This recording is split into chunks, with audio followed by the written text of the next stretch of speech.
Eto na nga mga chong, marami tayong basketball updates. Boss Al Francis Chua, gumagawa na ng paraan para iprotesta ang nakalipas na Game 1. Isang mainit na laban noong nakalipas na Game 1 Finals ngayong All-Filipino. Pero tila hindi lang opensa at depensa ang nagpasya ng laro, kundi ang desisyon ng PBA Technical Committee. Dahil ayon mismo kay SMC Sports Director Al Francis Chua, hindi ang TNT ang tumapos ng laro, kundi ang mismong officiating ng PBA. Nabanggit pa ni Boss Al na nilamon sila ng officiating. Yan ang kanyang naging pahayag matapos manalify ang crucial dunk ni Mo Tautua sa huling segundo ng laro. Isang dunk na sanay nagbigay ng lamang sa San Miguel, binawi,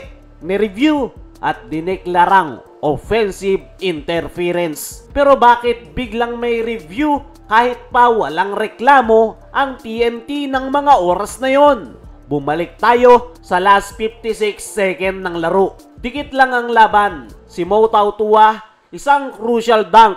Pumasok 97-96. Lamang ang SMB. Pero matapos ang halos 50 seconds, biglang nagkaroon ng review at doon binawi yung puntos at sinabing offensive interference raw ang ginawa ni Tautua. Dahil dyan ay nabanggit ni Boss Al Francis Chua na ang mga PBA officials raw at referee ang nag-decide ng laro dahil wala naman daw nagreklamo sa TNT matapos yung dunk ni Tautua. Ayon naman kay Deputy Commissioner Eric Castro ay may basihan raw sa PBA rule yung kanilang naging desisyon sa review dahil kapag umalog nga raw ang backboard o hinawakan ang ring habang pumapasok ang bola, maaari daw itong i-consider na interference. Sagutin lang natin ng mabilisan yung pahayag na yan ni Eric Castro na hindi naman pababa yung bola noong hawak pa ni Mo Tautua yung ring. Actually, pataas pa lang at walang instances ng interference. Kaya hindi na ako nagulat na nagre-reklamo ngayon ang SMB. Sa panig nga ni Boss Al, may pagkukulang raw sa consistency.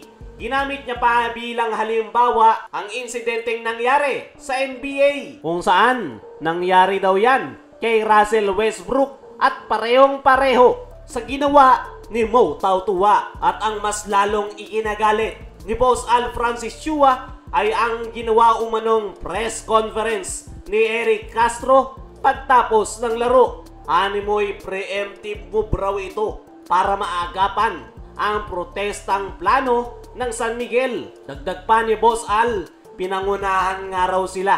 Alam raw na magpo-protesta sila kaya nag-press con agad. Mas lalo pang lumalim ang kontrobersya ng magkaiba ang pahayag ni Eric Castro at ni Commissioner Willie Marshall. Ayon kay Boss Al, sinabi ni Castro na hindi na po pwedeng i-review ang play kapag tumunog na ang buzzer.